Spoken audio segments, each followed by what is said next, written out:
s'appelait Moïse de Centre. Après, je suis à et il a donc après sa carrière militaire, il a commencé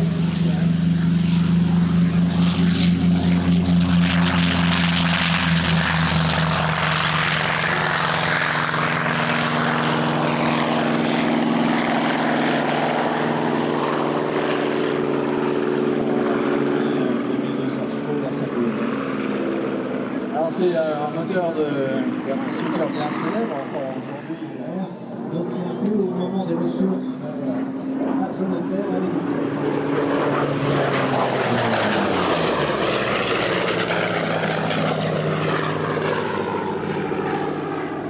Alors moi je ne l'ai pas encore décidé, mais en tout cas quelle amplitude par rapport au P40. Vous avez vu déjà le P40, une très belle amplitude de vol, mais là on est dans une autre dimension.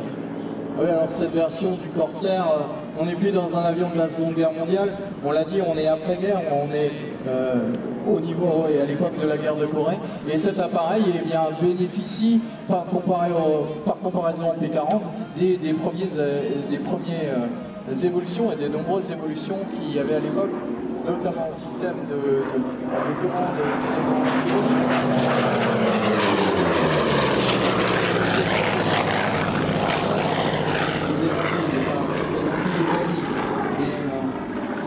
Il était celui-là, en tout cas équipé d'un radar pour le vol notamment de nuit.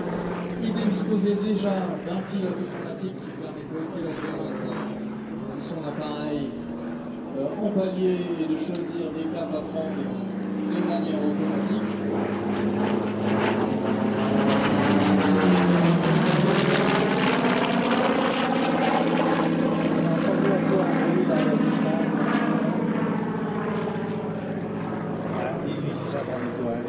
Alors Edmond Salis, qui est aux commandes actuellement, eh bien, lui il est moniteur simulateur de vol pour la compagnie nationale, pour Air France.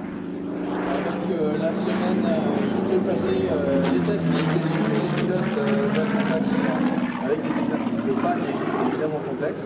Et puis le reste du temps, il passe une grande chose.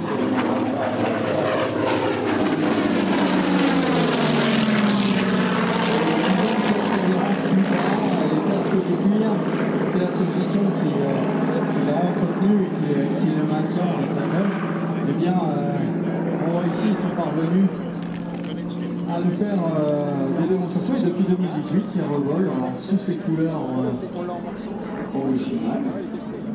Alors vous aurez peut-être vu sur il va repasser ensuite voir, vous avez vu le crochet.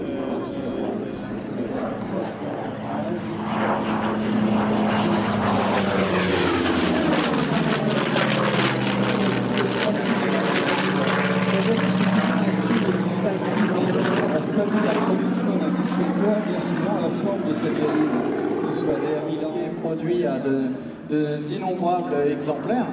Et celui-ci, le moteur qui équipe ce Corsair, vient d'un avion de ligne d'époque, un DC-6. Alors pourquoi? Bien simplement parce que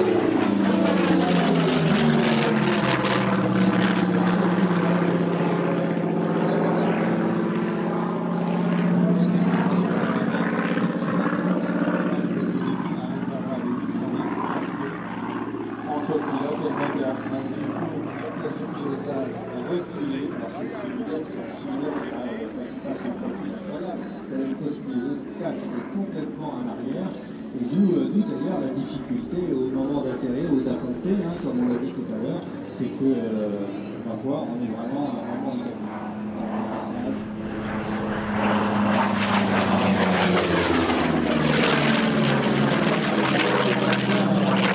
c'est un peu chaud par travers parce que sa voilure en forme de boîte inversée, et bien il n'aime pas du tout le vent de travers parce qu'il y a toujours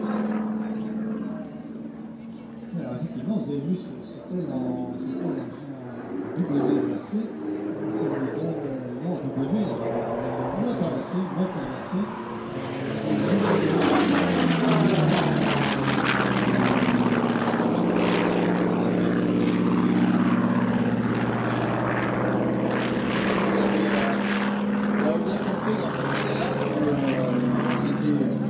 C'était la fin de la chasse à Alice.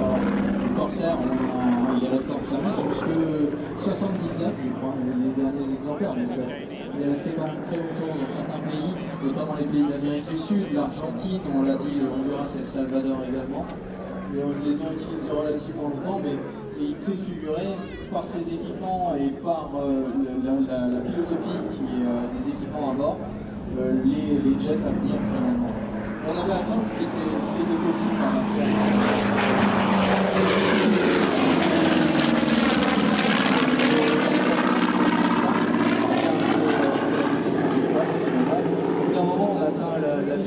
Au milieu de la mer, il vient de terminer sa mission au-dessus des vallées coréennes. Votre porte-avions file dans des flots à quoi, 30-35 km/h? Oui, ça peut être ça. Donc ça, on espère arriver assez vite avec le porte-avions, avoir suffisamment de vent de face. Et le Corsair, toujours est sorti, c'est cool. On va dire sa majesté le Corsair. Vous voyez la position de la roulette là. La roulette de queue, elle est finalement assez hausse, c'est juste ça relève un peu. Oh. Ah, il pouvait faire mieux, hein. Allez,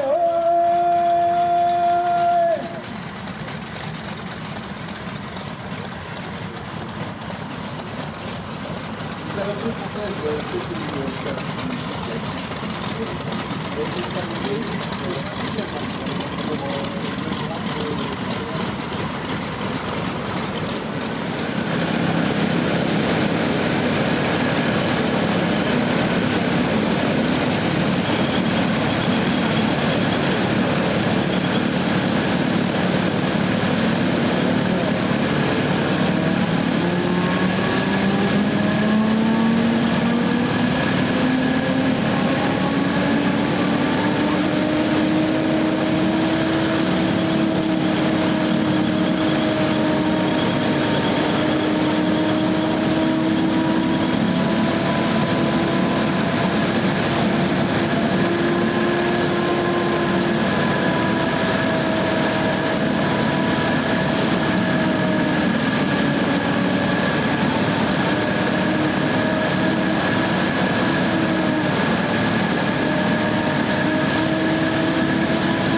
Voilà, vous pouvez applaudir Adnon, vous pouvez applaudir également les casques de cuir et tous les bénévoles qui sont derrière.